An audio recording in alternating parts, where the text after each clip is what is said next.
right, so I think we ended part one where I was flying back from Scotland to New London, Connecticut to rejoin the crew of the USS Lafayette. We were slated to go into the shipyard that fall, but we spent the summer doing midshipman ops where I think it's their junior year, the Academy midshipmen get an opportunity to go to sea on a real ship of some sort, and those that had shown an interest, I guess, in submarines would come and ride our submarine at that time.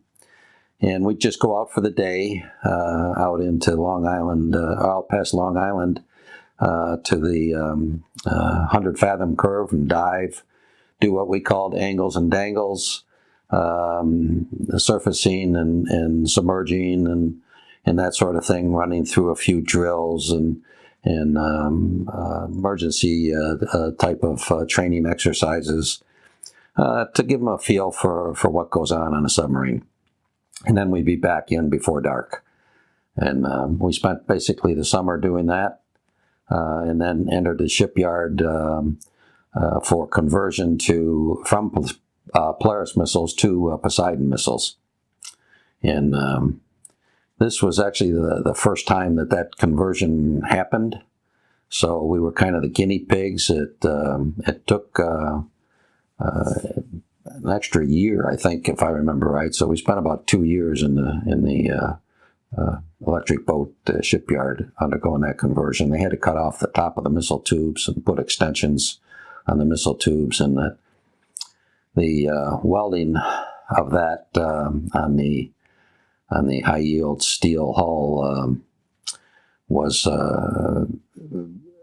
not the best technique or something at the time. Had a lot of cracking. They do X-rays, find the cracks, and then they'd have to grind it all out again and re-weld it. So that's what took so long. But eventually we did emerge from the shipyard. You go on a 6-month shakedown cruise. You know, initially, of course, you have the sea trials coming out of the shipyard. You get through with that, and that, I don't know, probably took 3 months or something. I'm not sure now how long that was, but then you go on the shakedown cruise, which is going down to Cape Canaveral to fire a test missile. And that was pretty interesting. As an assistant weapons officer, I got to pull the trigger for the test missile type of evolutions. And we also went over to Exuma Sound in the Bahamas, where there's a range for calibrating sonar, and down to Puerto Rico, where there's a range for firing exercise torpedoes, or at least there were in those days. And that sort of thing. And so at the end of the 6 months, we were all certified, could go back up to Charleston, South Carolina, which getting to the Naval Weapons Station was a lot of fun. It's I don't know, 10, 12 miles or something up the river, winding river with changing sandbars and currents and so on. And I got to be the officer of the deck doing that, so it was a very exciting trip up the river.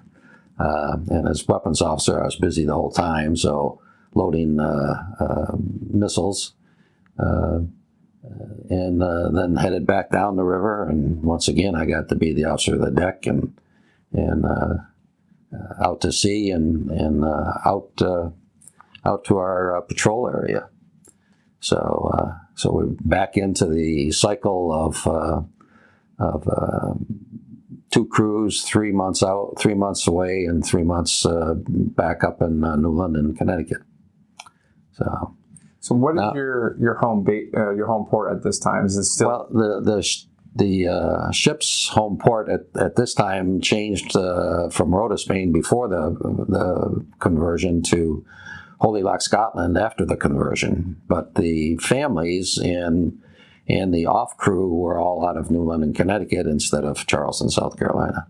Okay. where I started. And during this whole time, I initially went on the Lafayette on the Blue Crew, and then when I had to do back patrols, I was transferred to the Gold Crew, and then during the shipyard, I was back in the Blue Crew, and out of the shipyard now I'm in the Gold Crew again. So I was in both crews twice during the 5 years that I was on board. So the big advantage, I guess, of the Poseidon missile over the Polaris was range, as well as multiple warheads. But for me, or for the ship, I guess it was the range. So now we could be a lot farther from our targets and still be within range. So it made hiding from everybody much easier. So your family, during all this traveling that you're doing from Europe to South Carolina, Puerto Rico, wherever it is, they're just staying. They were still up in New London because I had moved them up to New London when we went in the shipyard, and I forget, that was like about 72, I think it was, and in fact that's the first time that I was really back at a real naval base. Is when we first got back to New London, or got to New London for the shipyard, and in those days that was the beginning of the all volunteer force. And one of the things that I remember about being there is one that we got to move into Navy housing, which was an excellent experience for me with 3 kids at that time, and close to the base, close to the electric boat and all that, and I got to note the changing during that period of the all volunteer force. We got a little more pay raise, and the Navy started. I guess you'd say, treating you a little better when you have a family, whereas my experience in Hawaii had been, if the Navy wanted you to have a wife, they'd have issued you one in the sea bag. And now the commissary bags had the hardest job in the Navy is a Navy wife. That was the big logo printed on the grocery bags at the commissary. So, it reminds me that I should say something about probably my greatest luck I've probably ever had was meeting my future wife and marrying my wife, Chris Landalo Day. And, because if it's not, if there's nobody at home taking care of everything that breaks while you're gone, and taking care of all the issues, it can make a very stressful and very short, probably, career in the Navy. I do recall when I first got on the diesel boats, they read someplace out in Hawaii, I think the figure was 4, but 55% of the submariners that had been married were divorced. And I had consciously tried to ensure that didn't happen to me. And it's really more a testament to my wife that she persevered through all the trials and tribulations that being a Navy wife can have than it was to me. I certainly didn't make it easy for her in 24 years, even though she knew at the time I entered the Navy, we were going together, and she knew when she married me that I was thinking about a career, but hadn't made any decision at that point. So anyway, we're in on Lafayette still, and about 5 years or a little more, I guess, into being on there and I thought I was going to be even longer on board. I had been promoted through Lieutenant JG and was now a lieutenant, and still on the same sub, still weapons in the weapons department. And actually enjoying it, because after 5 years on the same ship, the ship, how it handles and so on. But it's still a very busy life. And I get a call out of the blue from the detailer saying that he's working on my next assignment. which kind of blew me away. I thought I was still going to be at least another year on board, since I had done both assistant weapons officer and done what they call fleeting up to weapons officer. Usually you would have a short tour in between those two assignments. But anyway, gave me a couple of choices, and one of the choices was the Joint Strategic Target Planning Staff. It's a staff of the Joint Chiefs that was out at SAC headquarters in Omaha, Nebraska. And so anyway, I decided I'd rather do that than go to the other choice, which was in Washington, D.C. And I went out there. It was another interesting experience, I guess you'd say, of just arriving. We arrived in November. As it turns out, as usual in November out there in Nebraska, it's windy.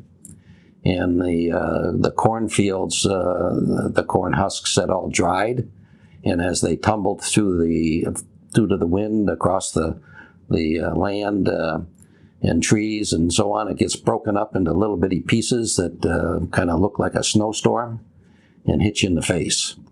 And it wasn't particularly pleasant, but that was the introduction to Nebraska. And where we worked was known as the Mole Hole.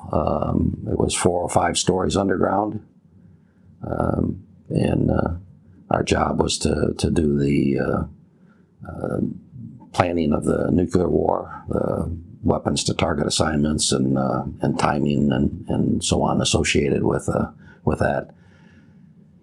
And I got to work on a few different teams, like the bomber team and the Air Force's Minuteman teams before joining the submarine-launched missile team. And during that time, I also got to go to the Air Force Staff Missile Weapons Officer course out at Edwards Air Force Base, and got to ride a B-52 bomber, doing what they called the elephant walk. The bombers, the bombers had alert forces that would have to launch into the air within 15 minutes. So in Grand Forks, North Dakota, it's pretty cold. And to be able to do that, they would just circle on a racetrack kind of airstrip to keep the engines warm and the crew on board and everything. So I would assume if they had to start up from scratch from a cold, that it would take a lot longer than 15 minutes, I would assume, but I don't know. So anyway, I got to do some interesting things, go through some Minuteman silos just for orientation and that sort of thing. I was assigned to the battle staff of the Looking Glass and the National Emergency Airborne Command Post, so I got to ride on both of those airplanes and participate in some exercises associated with the at the national level of the training for launching a nuclear war. So that was all kind of interesting. And it was supposed to be a 2-year tour. I kept requesting and getting extensions, so I ended up spending 4 years there. And that was nice. So that was a long time from the Navy, though, because my next assignment was a navigator of a Trident submarine undergoing construction. There wasn't any Trident submarines, also really known as the Ohio class submarine. The Ohio was the first of the class, and that was in the shipyard being built. Hadn't even started sea trials yet. And I was slated to go as the navigator of the Georgia, which was the 4th Trident submarine. So when I got there, of course, it turns out I was the first one of the crew to arrive, and things were not progressing on schedule. So I was assigned to the FBM off crew squadron, and I kind of hung around the office spaces for a week or so, and then I happened to overhear a couple of officers in the administrative office talking, saying something about they were looking at sending, and I had made lieutenant commander by this time, just as I left JSTPS. Lieutenant Commander O'Day as a submarine liaison officer on an aircraft carrier. And I'm thinking, I don't want to go to an aircraft carrier. So I went down to the shipyard. Well, I first went through the off-crew offices looking to see if I knew anybody that I could find out if there's any navigators getting ready to retire or get transferred where I could find a billet. So I was out finding my own billet, and I got down to Electric Boat to the Michigan, and it turns out that one of my sub-school classmates was the navigator and was retiring. And so I went in and talked to the CO of the Michigan and got myself transferred to the Michigan as a replacement. So that's how I really ended up on the USS Michigan. Is the navigator position, billet, is that typically a lieutenant commander, like department head? Yeah. Okay. Yeah, and it's usually the third senior officer on board, with the XO and the CO being the senior one, and it's usually the senior watch officer, meaning that you make up the watch bills and so on for the officers. So of course we're under construction. The Ohio's ahead of us. So again, I spent about 2 years at Electric Boat on new construction. And so now I've got about 21 years in. And I'm thinking that I probably want to retire. And in fact, I came probably within about 10 days of retiring. But a few months prior to that, I had a visit from a shore command up in Newport, Rhode Island, that was the Trident Command and Control System maintenance activity. And they came down to recruit me to not retire and to come up and fill a billet that they had available up there. And they had no officers or enlisted folks with actual Trident submarine experience, although I can't say that I had a lot of experience, but I certainly knew the systems, particularly for the command and control system, because all that now fell under the navigator on a Trident submarine. And in fact, the weapons officer worked for the navigator as part of the Nav Ops department. The weapons fell under that. So I had spent some time up there at, the acronym for that was TRISMA up in Newport, because we did our training for the command and control system up in Newport. The trainers at New London, Connecticut weren't of the appropriate type to do our training. The training centers were going to be down in Kings Bay, Georgia, and then Bangor, Washington, and they hadn't been built yet. So we would just bus up to Newport for the day and use the actual command and control systems that were going to come down and go onto our boat. And so I was a little familiar with it, and I decided that, yeah, I'd stay in instead of retiring and go up there. And I'm glad I did. It was an interesting, very interesting assignment. It was a land-based government-owned, contractor-operated facility where they would bring in the command and control system that would come, pieces that would come from like, I don't know, 110 or 20 or something different vendors around the country, get wired up with the actual wires that would interconnect the pieces of equipment and test it out to ensure that it worked.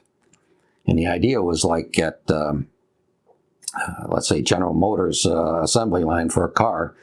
If you said to General Motors, oh yeah, I don't want you to put the regular factory radio in, I'm going to provide you a radio and put it in. And I want you to put it in. And I want you to make sure it works. Well, if you held up their production line, you can imagine what you would have to pay in extra fees, I guess you'd say, for having held up their production line. And it was the same way with electric boat building these things. They wanted to make sure that these systems actually worked, and you didn't spend more time at their shipyard because you had to have backfitting done to some systems. So that's what that facility was all about. It had 100 government service people approximately and 10 active duty Navy people. I went in as test and fleet support assistant department head. The head of the department was a government service individual.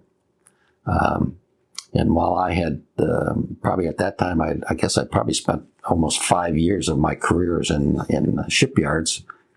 And the duties of a crew during the shipyard can be a couple of things, but for sure one of them is to monitor the testing and occasionally participate in the testing, but not very often. Mostly it's monitoring it, so you have to be familiar with the test plans and kind of watch what's going on to make sure that it was being properly done or properly reported results type of thing. And so I had a little idea what was going on, but I certainly learned a lot that first year when I was the assistant department head. The department head was a really good engineer and administrator that taught me a lot about the whole process of developing test plans and executing the testing. And I did quite a bit of traveling. I actually rode on some of the shakedown cruises for the Michigan, and the Ohio as well. And I at the end of the first year, I actually got promoted, I guess you'd say, to executive officer of the command. It was a separate command that reported to OpNav via NAVC. So actually OpNav was our bosses, but NAVC was the Naval Sea Systems Command, was the organization that we really coordinated with the most, because they're the ones that had the responsibility for the development and the production of the Trident submarine. So I spent a year as XO, and then our CO got transferred, and I was promoted to the commanding officer of the facility. So I spent a year doing that, and once again the detailer called me up to talk to me about my next assignment, and frankly, I didn't care for any of those assignments. So I elected to retire instead. And a lot of my decision making on that was family orientated. I still had 3 kids at home, 2 of which were in high school. I kind of promised my wife when we moved to London that would be the last move for us. I think we'd had 27 moves in our Navy career up to that point. all of the assignments that he was talking about were going to have me 1 year in one port and another year in another port type of thing. And one of those options was Holy Loch, Scotland, and they didn't have a high school, Department of Defense high school, so my kids would have to go to London to a Department of Defense high school and live in a boarding house, and that just wasn't going to happen. So I just chose to retire instead. So I don't know if you want to hear about my next 15 years as a defense contractor, but they actually were a little bit more interesting to me in a lot of ways than my Navy career up to that point, which actually had been kind of interesting as it was, But I kind of followed in the same mode that I had been working this last 3 years. I joined a small company that was doing test and evaluation, providing the bodies to do the test and evaluation of the Trident submarines, as well as a few other jobs. We had some jobs associated with the torpedo programs, the Mark 48 torpedo program down in New London for the development squadron there and things like that. And I got the opportunity to buy an interest in the company. So there ended up to be 3 equal partners in it, and we grew it from 11 to 33 people. And it wasn't. It was more stressful that 2 years that we did that than anything in my Navy career, to tell you the truth. And the opportunity came to sell it to another company, the business. We had won a big contract, and so we took that opportunity to sell it. We'd also seen the Berlin Wall come down, the demand for a peace dividend, and knew that as a really small defense contractor, we might not have a long lifespan either. So we got out of that, and I stayed working with the company that bought us for a few years, still in the Trident program. But about 1990, I got out of that and went with another company, and my whole rationale for that was in the hopes of getting into research and development versus construction of and testing and operation of submarines. And that was interesting. We spent 4 years working on a torpedo project, and another year doing a civilian-orientated program that really evolved from one of my good friends working there was a fly fisherman, and he wanted to figure out how to make his fly pole cast farther. And I was the lab manager for an acoustic lab, although I was the only employee of the acoustic lab. I was the only employee assigned to it, so I managed myself mostly. And we started off at lunchtime putting sensors on the fly rod and doing some casting with it, trying to figure out the modes of vibration. And to make a long story short, we eventually did figure out how to do that all on our own time, Saturdays and lunch hours and after work. But we got just so far when we decided we'd get Orvis fishing rod and so on involved. And we actually got them to send us about 20-some poles that are $500 a piece to cut up and use as we wanted to. We eventually figured out how to dampen them, and by that time the company had gotten involved, obviously, and the company got the patent and sold the patent to Orvis. So we were on a roll, and this, you got to realize, is now the mid-90s, and almost every defense contractor was looking for ways to get to do civilian work versus military work.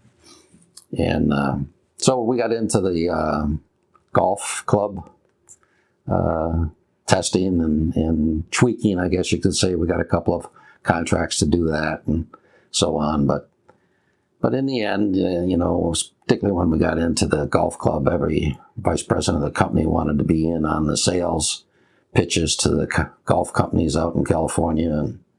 And so we never made any more money at it. We lost money on the whole deal. And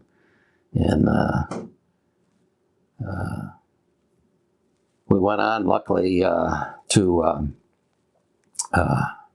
more work. The Virginia-class submarine started development, and we got to do the acoustic research and development for quieting on the Virginia-class submarine, which was a completely different technique from what had been used in the Trident submarine. And I spent a couple years doing that, and then I thought that I would retire. Actually, I got laid off from that company when the Virginia class work was done, and I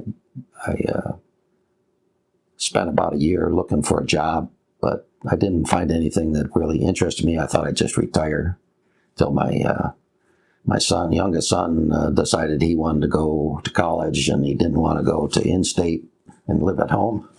He wanted to go out of state, and so I kind of made a deal with him that he'd go to the state, get a job, become a resident, and I would go get a job and help him. So we both did that, and went down to Washington, D.C., and I got a job as Program Management Support for the Defense Advanced Research Projects Agency, DARPA. And when I had been with my previous employer, we had done a couple of DARPA jobs for them, just small jobs that actually were kind of interesting, but they had to do with sniper programs. So in the end, though, I got to work as Program Management Support, a contractor supporting DARPA in the sensor programs. And that was really interesting work, because DARPA's role in the defense R&D world is basically to fund big corporations and universities and so on with money to do basic research. So they wouldn't necessarily develop a whole system, although they did. They developed as I remember, the stealth bomber completely. And the other one that I had that just comes to mind is the armor for the Humvees in Africa. At that particular time, we're talking about 2000, I think. We were active there, and DARPA actually developed the armor and sent like 100 sets for 100 MVs over there, because the Army wouldn't to put on for those guys. So, but anyway, yeah, I worked for the sensors program, and we did some just really interesting sensor type of programs. Sarajevo was a hot spot in those days, and we got to send some stuff over there to be tested out. And the basic focus was on urban warfare, how a soldier could look around the corner, see what's going on, or see what's going on inside a building or a room, how they could communicate when you have all these big buildings kind of blocking traditional radio waves and stuff like that. So that's what was really interesting about it.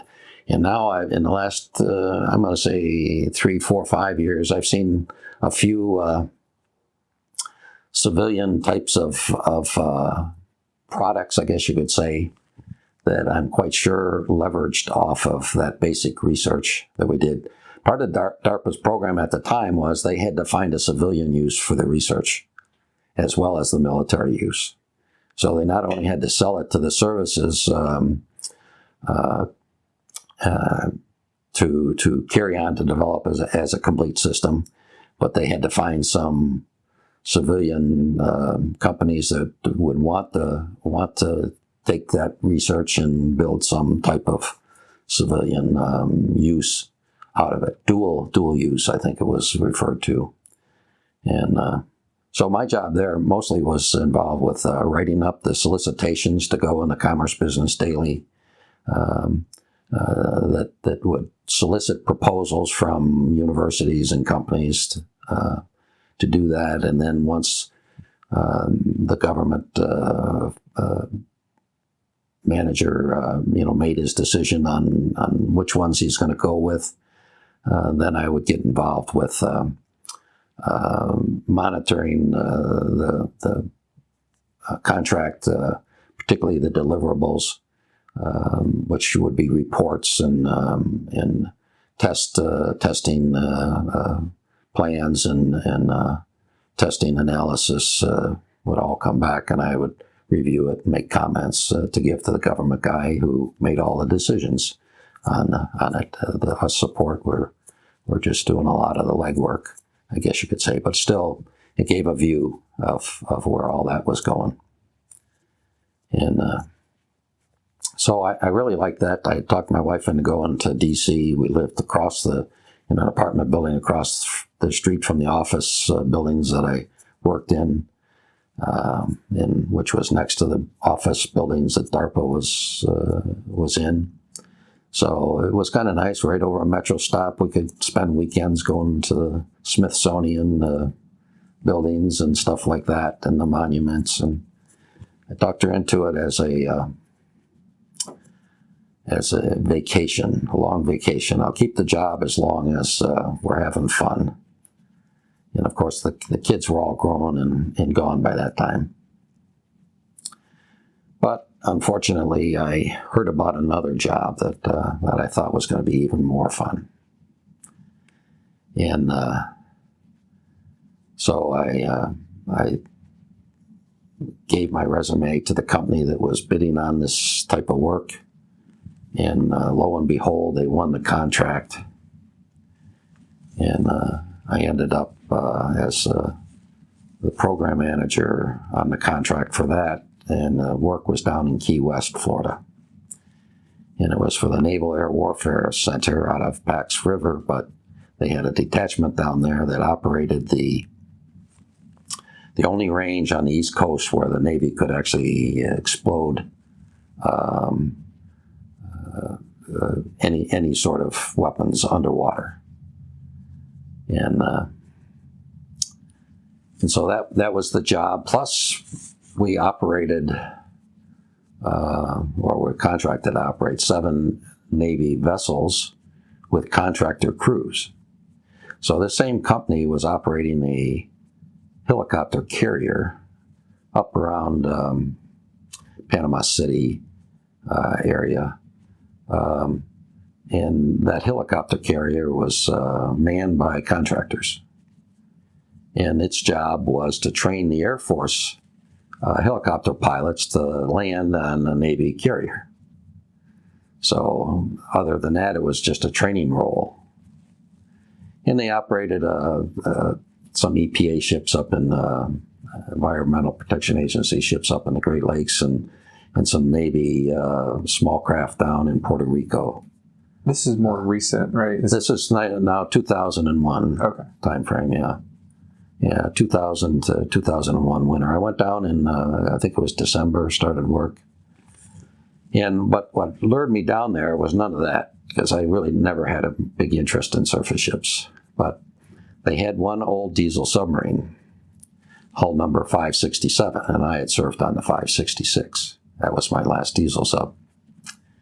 And this was the USS Trout, and it was in, like, I'm going to say 1980, was up at the Philadelphia Naval Shipyard when undergoing overhaul and turnover to the Iranian Navy when they took over the embassy. So obviously it didn't get turned over to the Iranian Navy, but it was basically completed. I think that was on sea trials, actually, when that happened. So it was in excellent condition, and it just went back into the mothball fleet at Philadelphia Naval Shipyard area until, let me think the years now we're talking about 98 or 99. The Naval Air Warfare people managed to get it out of mothballs and towed down to Key West. And so it was down there, and the contract that the company I went to work for won was to operate it with a crew, a contractor crew, and also to first do the engineering and the conversion of the diesel submarine so that it could be remotely operated. And the idea was that we would put about 11 crew members on board, take it out to a dive point, everybody get off onto one of the other 7 vessels that we operated, and we would remotely operate it so that it would dive and maneuver as an airdrop torpedo target. The Naval Air Station Key West is the Navy's anti-submarine warfare specialist from the air, and they needed a target because the United States Navy had mid-70s, no, mid-80s, they had gotten rid of the last diesel submarine, somewhere around 84, I think. And the Canadians at that particular time, I think, were down to either 1 or 2 diesel submarines, so they didn't really have the resource to send play in our training exercises. We'd given a lot of submarines to the old diesel submarines on Lend-Lease to countries in South America, and occasionally we had opportunities to participate with them in training exercises. But even by that time, by 2000, you're talking about a 40-year-old diesel submarine. Many of those had already sunk, and since they didn't have big submarine navies, numbers of submarines and submariners, they weren't necessarily trained to the same levels that we were. So anyway, the idea was to be able to operate this. So that's what really drew me to that job. Somebody was going to pay me to have my own little remotely operated submarine to play around with. And even though I kind of knew that the probability of all this really happening was low, there was a lot of opposition to this within the Naval Sea Systems Command. They didn't really want a diesel submarine operating by anybody, including contractors associated with the United States Navy, because then it makes it harder to get money from Congress. You know, the new Trident submarines were costing between $1 and $2 billion a piece then. And if they ever figured out that they could build diesel submarines for a few $100 million, you know, maybe they would want to do that. And I kind of agree with the concept, to tell you the truth.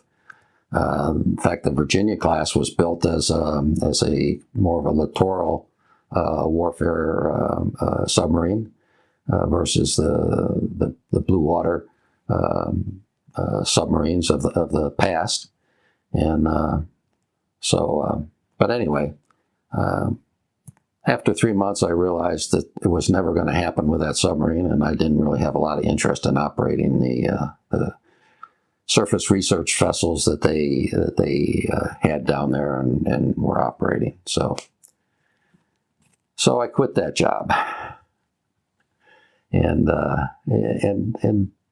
part of the reason for quitting right at that time is I needed some surgery. There wasn't any place in Key West, obviously, where I could get the surgery. In fact, the very few doctors were even in the health plans that the company had. I'd have to travel to Miami just to see a real doctor. And so I elected to go up to Walter Reed and have that done. And I just elected to quit the job at the time and not worry about it, which it turns out was good because things didn't go well with the surgery, and I would have been out of work for about 6 months if I had tried to continue to work, and by that time I just decided that I didn't need to work anymore. So I started my real retirement at that point. I guess that's the end of my Navy story. So before we go into like reflections and looking back, it seems like the Navy gave you the opportunity to learn so much more than just naval warfare. Like going to Nebraska, are you planning like war games involving all branches with other members of the military, or are you strictly focusing on the submarine fleet? No, we planned it all. And what we were planning weren't games. They were the actual nuclear war plan that would have gotten executed. Not only did we do our own forces, the planes, the land-based ICBMs and the submarine-launched ICBMs, but I personally planned for a couple of years the UK missile submarines. The French also had some, but they didn't participate, with their planning. We never did any of their type of planning, but I did the UK's. Their missile systems and their whole missile compartment was our missile compartment. They basically purchased it. I don't know how all that's done, but they basically purchased it through the U.S. Navy's auspices. And in fact, the U.S. Navy would even have some personnel over there kind of monitoring what's going on and that sort of thing. I got an opportunity to tour the Vickers shipyard where it's all done. I had a close friend that was a UK weapons government service type of guy. And after I had retired and he had retired, I made a trip over there and got to look at their program a little bit from an unclassified point of view. Yeah. So, what about your perspective of the military in general? Looking back on your career, you start right before Vietnam and during that whole Vietnam involvement, and then you transition more into the Cold War aspect of things. Yeah. So I'm just curious how your perspective of the military changes from a not so great war to now we're constantly on the, because you talked about it in the previous interview session about like, your patrols when you were off doing the rota patrols, it was a lot of nothingness, but then fear that something could happen anytime. Right. And just that like dynamic of this really bad war of Vietnam. Now we're in the Cold War, constantly on the brink of nuclear catastrophe. Yeah. Well, I don't know how much it really changed. I mean, I never had much fear, I guess you'd say, or concern about being on the old diesel submarines, except during the period that we operated in the Vietnam waters, and particularly in the within that 12-mile limit, the blue water versus inshore waters.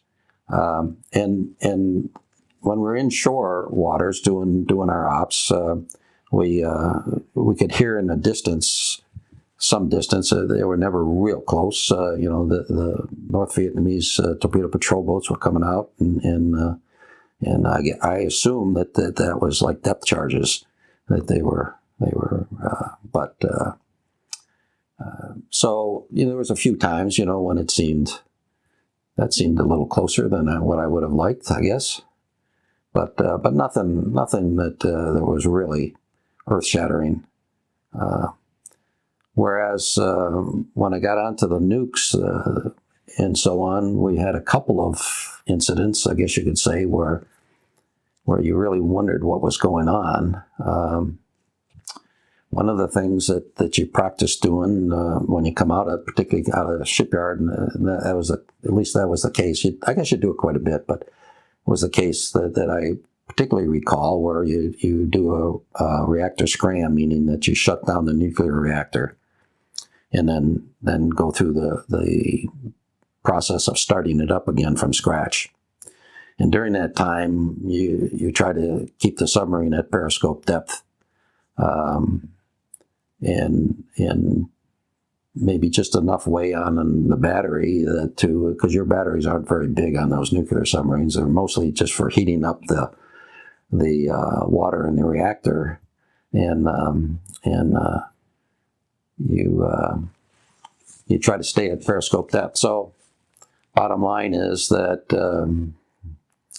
we were kind of rusty, I guess you'd say. Haven't been in a shipyard for 2 years, and it's at night, so the control room is rigged for red, meaning you had red covers on all the lights, so that when they come up to periscope depth, the officer of the deck could, the conning officer of the deck could look through the periscope without being blinded by the night vision not being there.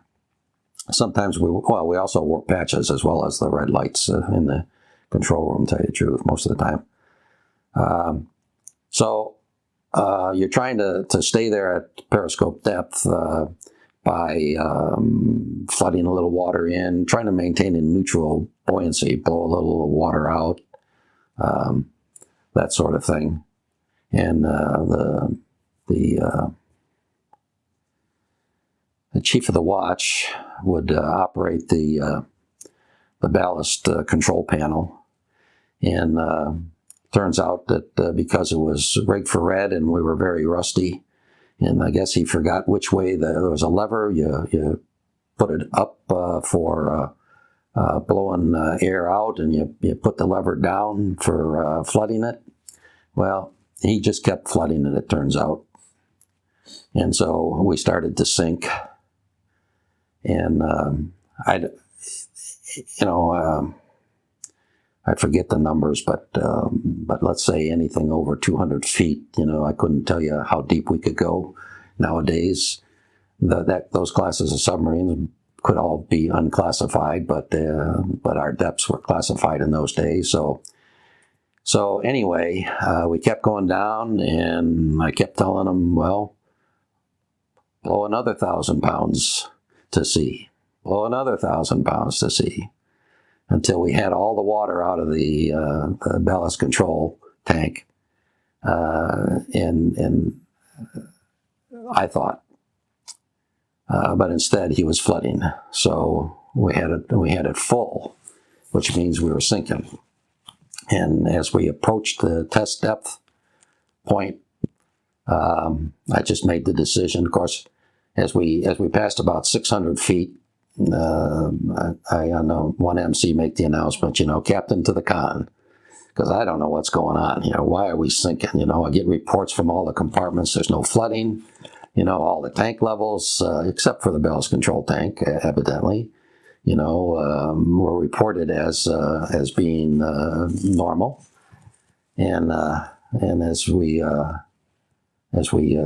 approach test depth, I just decided to do a main ballast tank blow, so I do a main ballast tank blow, which puts so much air in you kind of pop up to the surface, but I decided that no, I don't want to do that. This is like blowing the whole exercise, because if we did this on patrol and be on the surface, we would have been found. Of course, just doing a main ballast tank blow is so noisy that you could have been found. So anyway, we get back up, approaching periscope depth. I reflood the tanks, which is really a no-no, not in accordance with normal operating procedures. If you do a blow, you're supposed to go all the way to the surface. But we catch it. I'm thinking, boy, kind of saved that, but I'm going to get chewed out for not following procedures, but it worked. I should be good. No, we're still flooded. We sink again. So this time as we approach test depth again, I really get worried, and I do a main ballast tank blow. Captain still never ever came to the bridge. And all I can figure is he must have had a lot more confidence in me than I had in me. So this time I do an emergency blow, which means instead of 3,000-pound air, you're throwing 4,500-pound air into those main ballast tanks, and you really go fast. There is no catching it on the way up this time. We go up and surface. And turn on all the lights in the control room and start trying to figure out what the heck's been going on before we would dive again. So at the same time, we had a change of watch. Although I stayed on as officer of the deck, I just wasn't going to give it up until I knew what was going on, and nobody wanted to relieve me until they knew what was going on. And luckily, the new chief of the watch discovered the problem right away. So, but that was probably more than a few moments. That was probably 15 to 30 minutes at least, I'd say, of sheer terror when you're going down and you can't get up.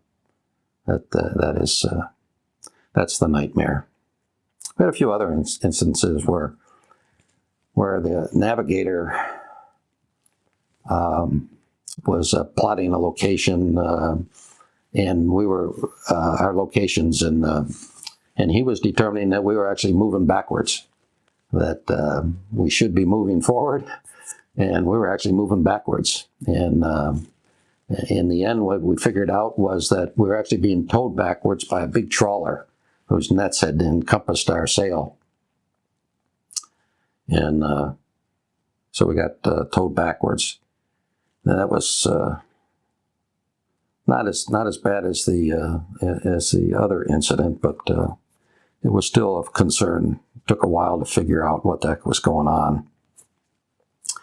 But there was a lot of other instances where we used to have to, because of the range of the Polaris, we used to have to operate in the Mediterranean Sea, and there's just a lot of traffic in there. I mean, you would have 20, 30, 40 contacts that you're trying to keep track of at any one time. Whereas when you're out in the middle of the Atlantic, you might have 20 contacts in a month to keep track of. So it's kind of harrowing experience, especially when you were towing a trailing wire for your communications, and these ships are crossing so close to you that they're cutting your wire in half. Yeah. And then you'd have to reel it in, scab on another piece, and put it back out again and stuff like that, you know. So it was a different kind of operations and levels of fear, if you will. Yeah. Yeah. The military in general just being an inherently dangerous workforce. And sure. I think people sometimes, even at what we consider peacetime, it's still dangerous, still a dangerous career, still a dangerous job. Yeah. And, then to the Navy's credit, they've always tried to improve the safety of personnel and so on, but there was a lot to learn in those days anyway. And you had things like these. I can't think of the real name of it, just the acronyms. But they were basically a buoy. There was a tethered buoy that if you sunk and got on, and were fortunate enough to be in shallow enough water where you could lay on the bottom, and you could launch this buoy, and it would have a cable attached to it, and the cable would take the diver right down to the hatch, and they could bring down a rescue buoy of some sort that would clamp over the hatch, and you could transfer people from inside the sub into this bell and go back up. However, those buoys made a lot of noise when you're underwater with flow going past them. They would rattle. The flow of water past them would make them shift in their berth. So they got welded down when we got underway. So they were really just there for keeping the wives and girlfriends thinking that there was actually an opportunity to escape one of those. Speaking of wives and girlfriends, we briefly talked about the amount of work that your wife had to do while you're gone, doing your patrols and various ports that you had to stay at. How did you manage your family life to a successful way? Yeah. Compared to so many other people who aren't able to do that. Yeah. I don't know. Like I say, I really credit my wife with making all that happen. More so than me. She was exceptionally resilient, I think, and could adapt well. And as the years went on, I suppose I was making more money. So once I got commissioned, frankly, money wasn't such an issue. We had enough to get by on anyway, and so on. But so we could afford to buy some new appliances instead of used appliances, and things like that. Didn't break quite as much, but they still broke. And there was always an issue, and there was, of course, other family issues, I guess you could say. I had some health issues with our kids along the way, and she had to deal with when I wasn't there. And then there were issues, family issues with her parents and siblings and things like that there were always emergencies where she would have to go home. But the Navy wives, on the subs anyway, were a very close-knit community.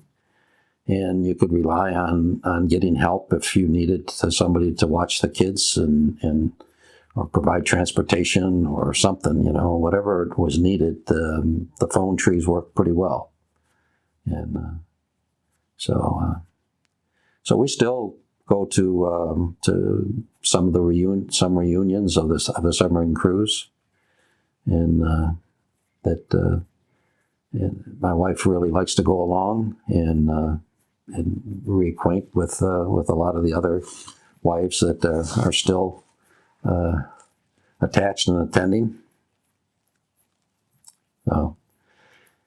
And I still have quite a few close friends. I feel they're still close friends, although we don't see one another too much, other than maybe once or twice a year sometimes from the Navy.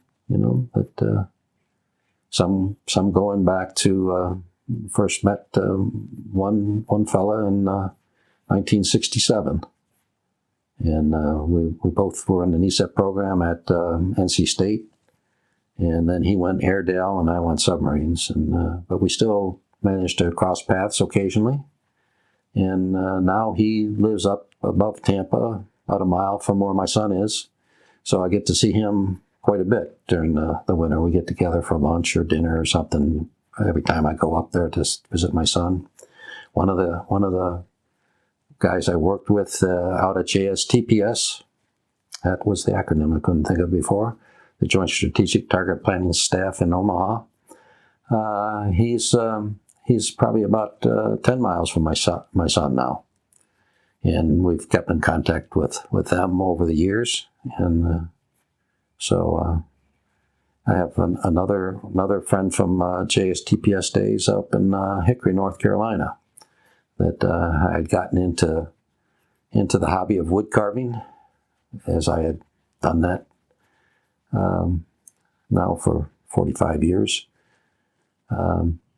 And so we see him quite a bit when either he comes down to Florida or we're heading north or south. I'd like to stop there. So in addition to the reunions, I very much enjoy the reunions, and yeah, I've been able to keep in contact with some close friends from the Navy days. Did you join any organizations as well? Yeah, I belong to the United States Submarine Service Veterans Organization and the Navy Submarine League, which is somehow associated with the USNI organization. So I would say those two, VFW and a few others. What about what you would do during your downtime? I know previously you mentioned you had so much time at one point that you just kept qualifying in all these different things, but was there anything that you did or something that would keep you going? Mostly I read. You're talking about on the submarines. Yeah. Mostly on the submarines, certainly on the diesel boats. Like I said, I would read a book a day. And because, even on watch, I had a few opportunities, not very many, but to do a little bit of reading. And on the nukes, it was more in qualifying. On that, the first on the Lafayette, I completed all the requirements for qualified for command and was eventually screened for command. But by the time that happened and I got back to sea, there weren't any. I could only be on a diesel boat or a dry dock or one of the range ships. I forget the name of it. There was one down at Cape Canaveral that I could have had command of, those type of things. And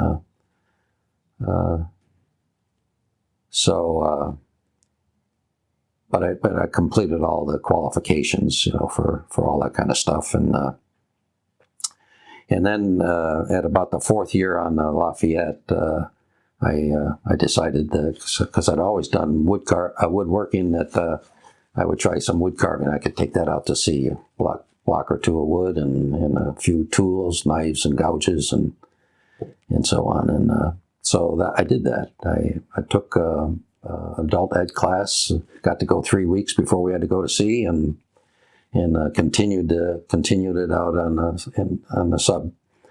And since we were 72 days underwater, I thought that the appropriate thing to be carving during that time was a dolphin.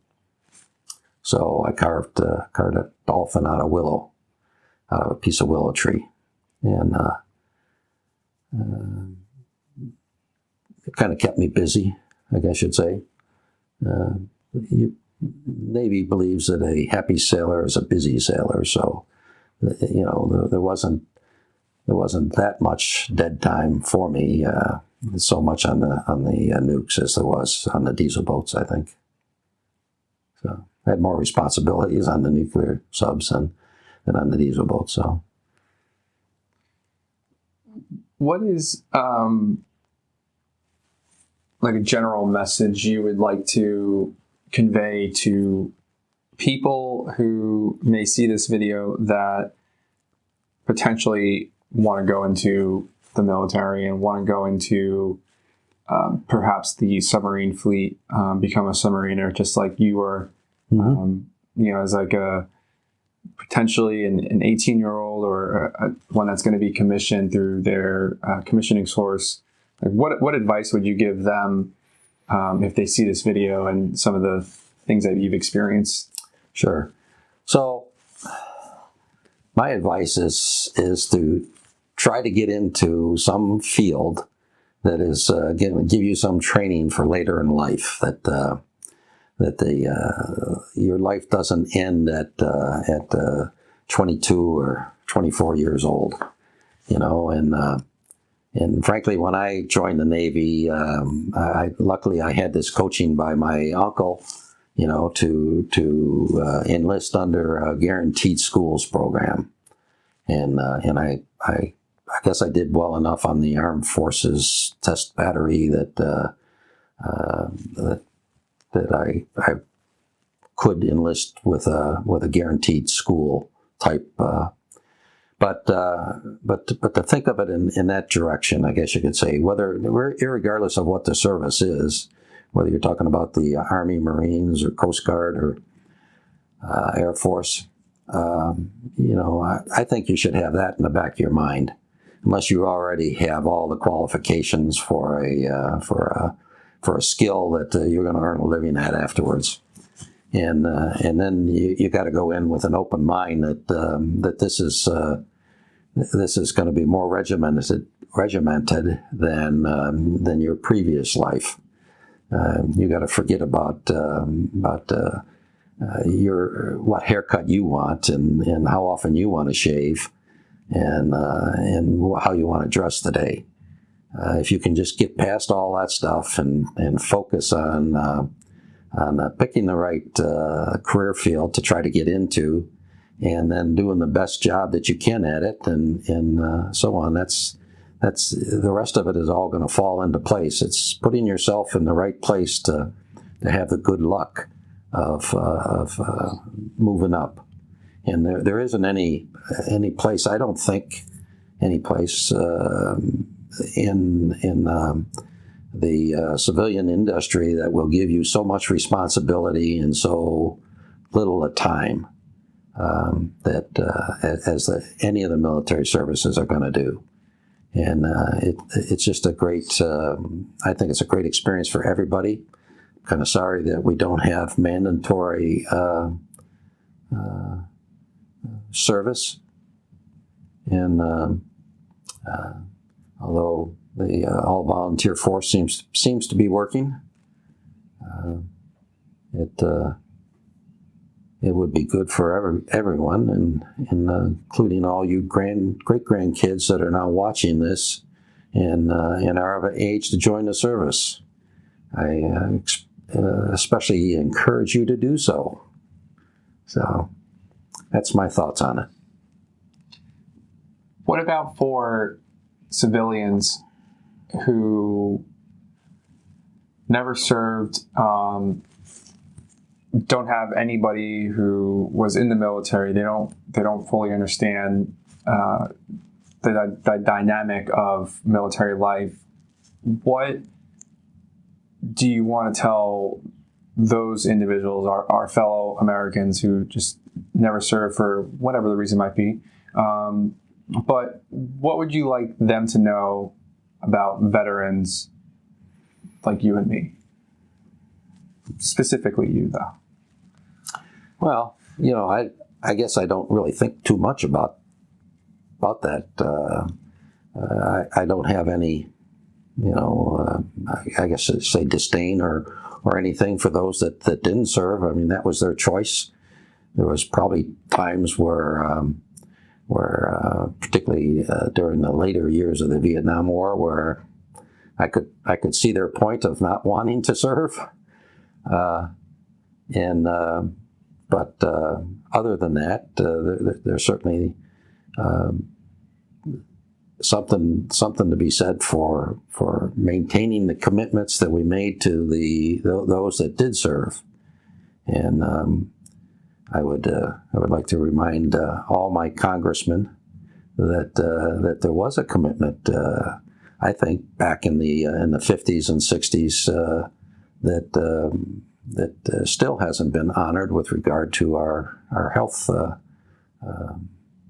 plans and so on, that for those that served, and we still see it today. I think in those that came back from Afghanistan and Iraq, where we're not doing enough for them health-wise, both the physical health and the mental health.